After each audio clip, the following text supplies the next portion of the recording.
స్త్రీ యొక్క ప్రాముఖ్యత ఏంటో, అసలు సమాజం ఉద్ధరణ చెందాలంటే స్త్రీ తన వంతు ఎంత సహాయం చేయాలనే విషయాన్ని మనం తెలుసుకుందాం.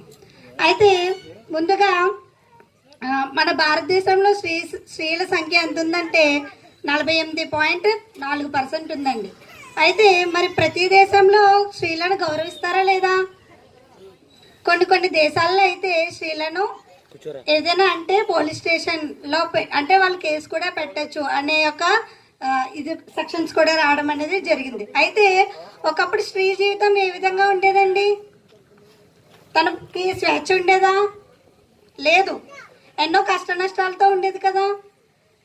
తను ఒక స్త్రీ బయటికి రావాలంటే ఎంతమందికో పర్మిషన్లు అడిగి ఎన్నో చేసుకొని వచ్చేది. కానీ ఇప్పుడు స్త్రీ ఆ విధంగా ఉంటుందా? తనకి చాలా స్వేచ్ఛ అనేది రావడం జరిగింది.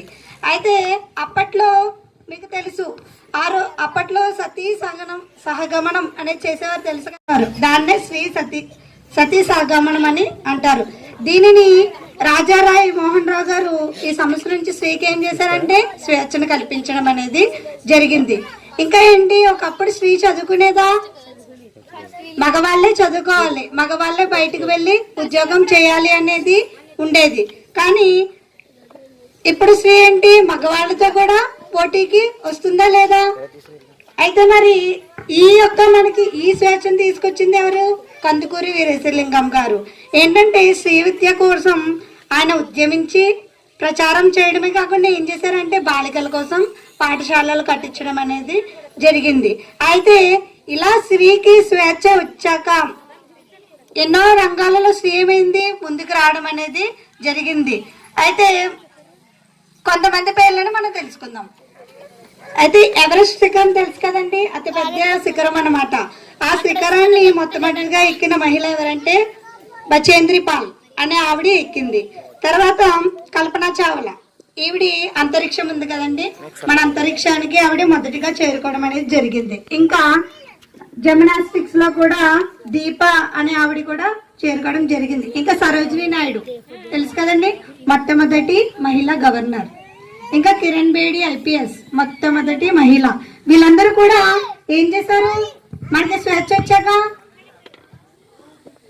ఏం చేశారండి, వాళ్ళ యొక్క గౌరవాన్ని పెంచుకుంటూ, మన దేశాన్ని గౌరవాన్ని పెంచుకుంటూ స్త్రీలు కూడా మేము కూడా ఉన్నాం, మేము కూడా సమాజాన్ని ఉద్ధరించగలం అని ఏం చేశారు, అన్ని రంగాల్లో కూడా ముందుకు రావడం అనేది జరిగింది. అయితే మనం ఈ స్త్రీ సమాజాన్ని ఉద్ధరించాలి, ఎంతవరకు ఉద్ధరించగలదు, స్త్రీ యొక్క కర్తవ్యం ఏంటనేది ఈరోజు మనం తెలుసుకుందాం. అయితే ప్రతి సంవత్సరం కూడా మహిళా దినోత్సవం ఎప్పుడు జరుపుకుంటారండి? మార్చి 8వ తారీఖున మహిళా దినోత్సవం అనేది జరుపుకోవడం జరుగుతుంది.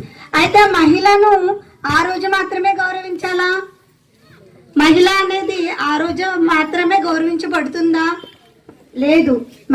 స్త్రీ అనేది ప్రతిరోజు కూడా గౌరవించాలి. స్త్రీ ప్రతిరోజు కూడా గౌరవించబడాలి. స్త్రీకి ప్రతిరోజు కూడా మహిళా దినోత్సవం కింద ఉండాలి.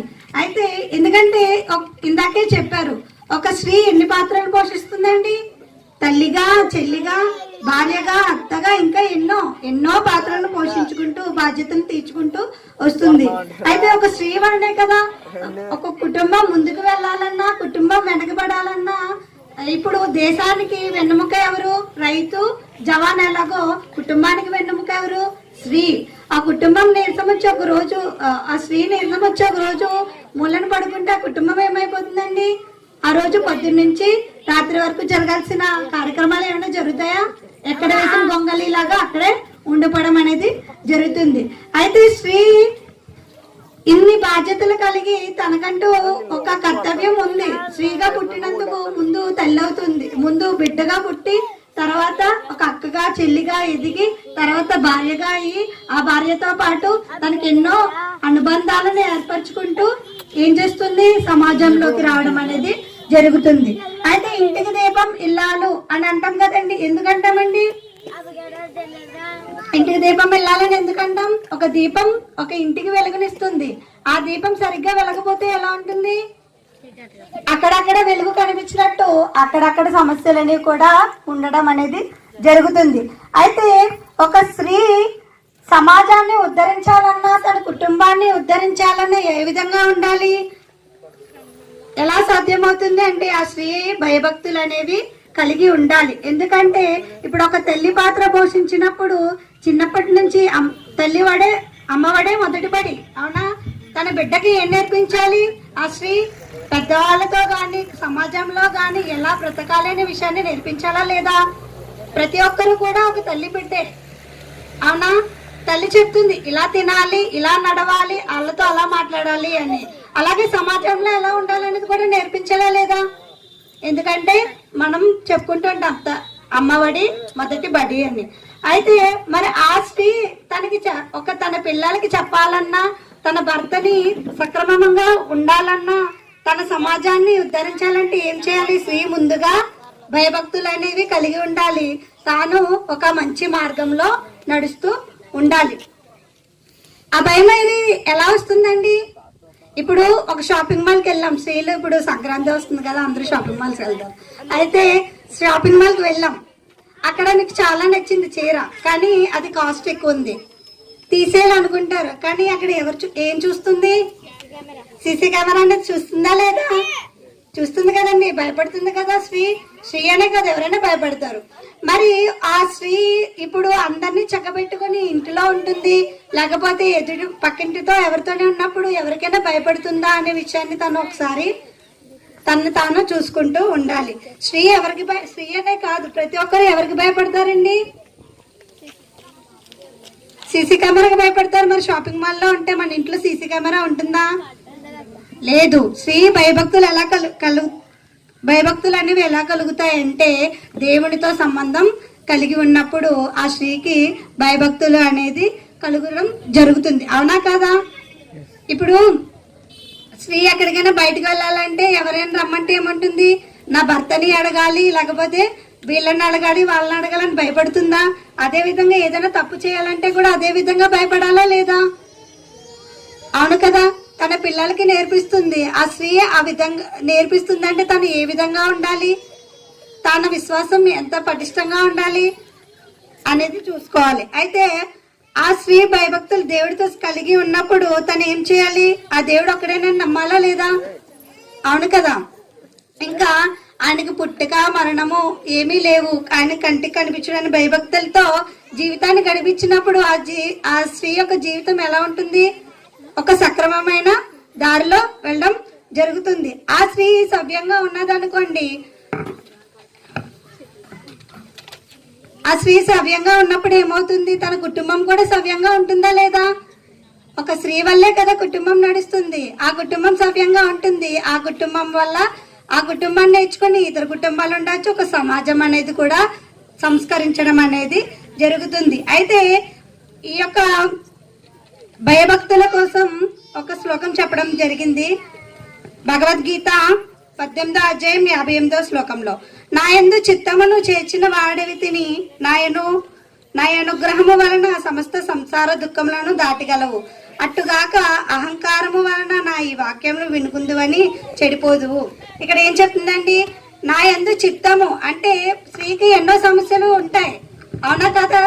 ఒక స్త్రీగా ఉన్నప్పుడు, స్త్రీ అనే కాదు, ఒక స్త్రీగా తన పాత్ర వహిస్తున్నప్పుడు సంసారంలో కానీ, లేకపోతే సామాజికంగా కానీ, కుటుంబ పరంగా కానీ, ఎన్నో రకాల ఉద్యోగం చేస్తుంటే ఉద్యోగ పరంగా కానీ ఎన్ని సమస్యలు ఉంటాయండి? ఎన్నో సమస్యలు రావడం జరుగుతుంది. కానీ అప్పుడు ఆ స్త్రీ సహనం కోల్పోయి ఏదైనా చేస్తే ఎవరికి? తన కుటుంబానికి నష్టం కలుగుతుంది, తన యొక్క జీవితానికి నష్టం కలుగుతుంది. ఇక్కడ అప్పుడు ఏం చేయాలంట? స్త్రీ తన సంసారంలో కానీ తన జీవితంలో కానీ కష్టాలు వచ్చినప్పుడు నా యందు చిత్తము చేర్చుకొనుము అని ఇక్కడ భగవద్గీతలో చెప్పడం జరిగింది. అంటే ఏంటి? ఎప్పుడు కూడా ఆ ఈశ్వరుణ్ణి శరణబంతుండాలి. చిత్తం అంటే ప్రతిసారి కూడా మనం ఆ దేవుడిని తలుచుకుంటూ ఉంటే ఏమవుతుందంట? సమస్త సంసార దుఃఖములను దాటగలవు. అంటే నీకు ఎన్ని కష్టాలున్నా ఏమున్నా కూడా ఏం చేయగలవు? దాటగలవు. అంటే మనకి ఎన్ని ప్రాబ్లమ్స్ ఉన్నా మనం ఎవరి మీద భారం వేయాలి? దేవుడి మీదే భారం వేయాలి.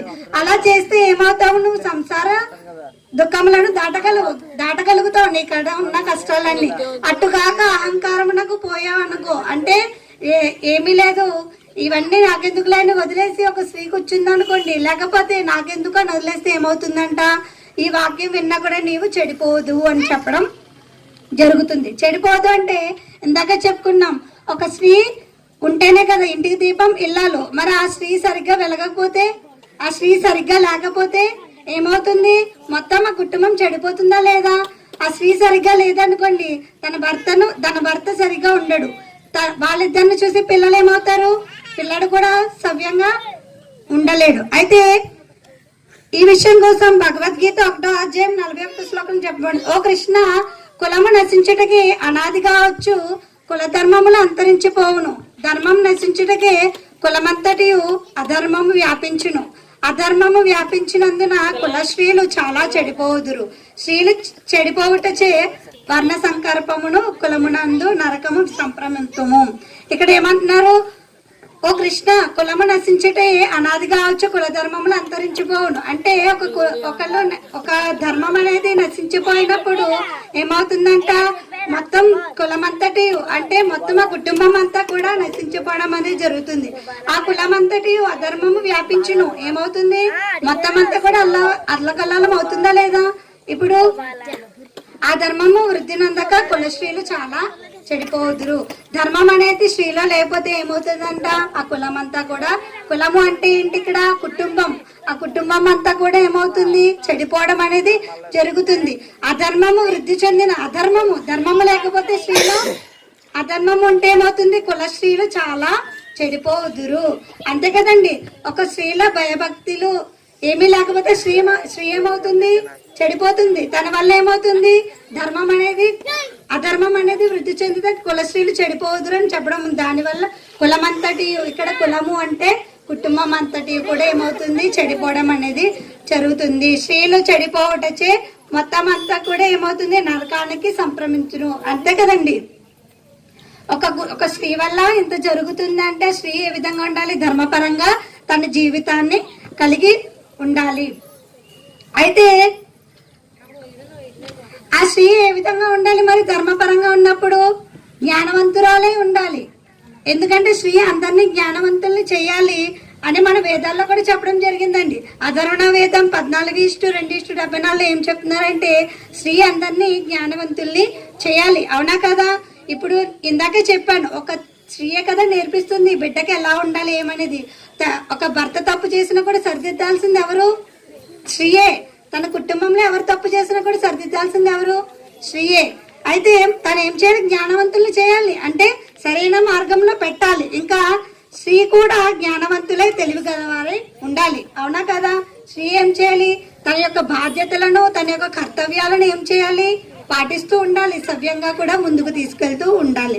ఎందుకంటే సమాజంలో స్త్రీ పాత్ర ఎంత ప్రావీణ్యమైనదండి. అవునా కదా? ఎక్కడికి వెళ్ళినా కూడా ఒక పురుషునికి ఎంత అయితే విలువ ఇస్తున్నారో, ఎంత అయితే రెస్పెక్ట్ ఇస్తున్నారో, అంతకన్నా ఎక్కువ ఎవరికి ఇస్తారు, స్త్రీకే కదా ఇవ్వడం జరుగుతుంది.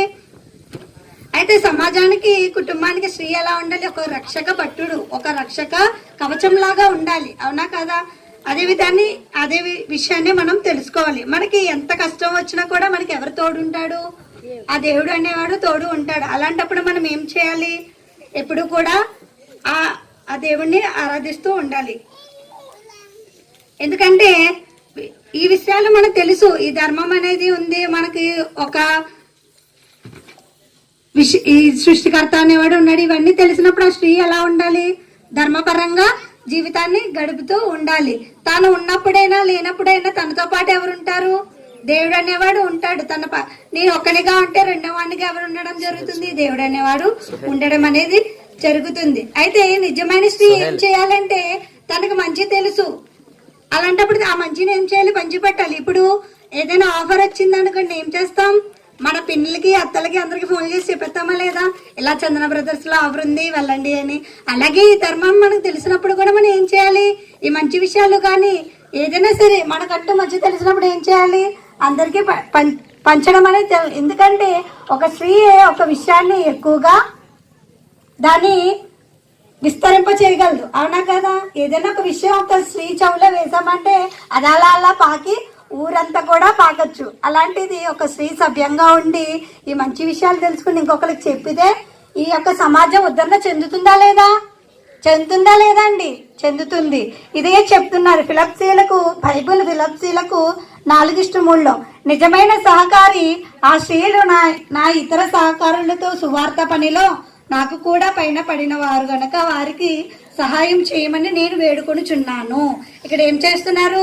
మనం మంచి పనులు చేసి మంచి చేసిన వాళ్ళకి సహాయం చేస్తే మన తరపున అందరూ కూడా ఏం చేస్తారు? వేడుకొనుచున్నాను అంటే మనకు కూడా సహాయం చేయమని ప్రవక్తలు ఎవరైతే ఉన్నారో వాళ్ళు కూడా వేడుకోవడం అనేది జరుగుతుంది.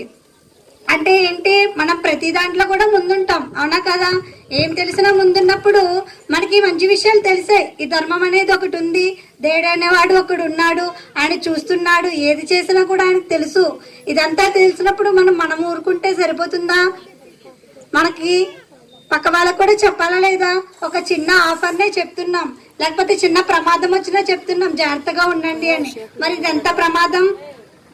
ఆ దేవుడికి భయపడకుండా ఎంత ప్రమాదం చెప్పండి. భయపడకుండా ఉండడం అంటే ఎంతో ప్రమాదం. అయితే ఒక స్త్రీ యొక్క తన ప్రవర్తన కూడా ఎలా ఉండాలి? వినయ విధేయతలతో ఉండాలి. ఎదుటి వారితో కానీ, లేకపోతే పక్క వారితో కానీ, పొరుగు వారితో కానీ, ఇరుగు పొరుగు వారితో ఎలా ఉండాలి? మంచితనంగా వ్యవహరించుకుంటూ ఉండాలి. అప్పుడే ఏం చేస్తాడో దేవుడు మనకి సకల శుభాలు అనేది ఇవ్వడం జరుగుతుంది. ఈ విషయాన్ని ఖురాన్లో చెప్పడం జరుగుతుంది. ఖురాన్ 33:31లో మీలో ఎవరు అల్లాహ్కు, ఆయన ప్రవక్తకు విధేయత చూపుతారో, సత్కార్యాలు చేస్తారో ఆమెను మేము రెట్టింపు ప్రతిఫలం ఇస్తాము. మేము ఆమెకు గౌరవప్రదమైన ఉపాధిని సిద్ధపరిచి ఉంచాము. ఇక్కడ ఏం చెప్పడం ఏంటి? చివరిగా ఎవరైతే ఆ దేవునికి ఆయన పంపిన ప్రవక్తలు ఎవరైతే ఉన్నారో, చాలా మంది ప్రవక్తలు రావడం జరిగింది కదండి, వాళ్ళందరూ ఎవరైతే ఉన్నారో వాళ్ళందరికీ విధేయత చూపాలి, అవునా కదా? విధేయత చూపుతూ సత్కార్యాలు అంటే ఏంటి? మంచి పనులు చేస్తూ ఉన్నారో ఆమెకు మేము రెట్టింపు ప్రతిఫలం ఇవ్వడం జరుగుతుంది. అంటే వాళ్ళు చేసిన దానికన్నా ఎక్కువ ఇవ్వడం అనేది జరుగుతుంది. మేము ఆమెకు గౌరవప్రదమైన ఉపాధిని సిద్ధపరిచి ఉంచాము. అంటే మనకి ఎంతో గౌరవమైన స్థానాన్ని ఇవ్వడం అనేది జరుగుతుంది అని ఆ సృష్టికర్త చెప్పడం జరిగింది. కాబట్టి ఈ యొక్క సమాజం ఉద్ధరణలా ఉండాలి అంటే స్త్రీ ఏ విధంగా ఉండాలి అంటే తాను సంస్కరించుకుంటూ, తన కుటుంబాన్ని సంస్కరించుకుంటూ ఉన్నప్పుడు ఆటోమేటిక్ గా సమాజం అనేది ఏమవుతుంది? ఉద్ధరణ చెందడం అనేది జరుగుతుంది. స్త్రీ సమాజ ఉద్ధరణలో చెందాలంటే స్త్రీ పరిపూర్ణంగా సంస్కరించుకోవాలండి. తనలో ఏ తప్పులున్నా ముందు తనకు తెలుస్తుందా లేదా? తెలుస్తుంది. తనలో ఉన్న తప్పులను సంస్కరించుకుంటూ, తన కుటుంబంలో ఉన్న తప్పులను సంస్కరించి ముందుకు వెళ్తే ఏమవుతుంది?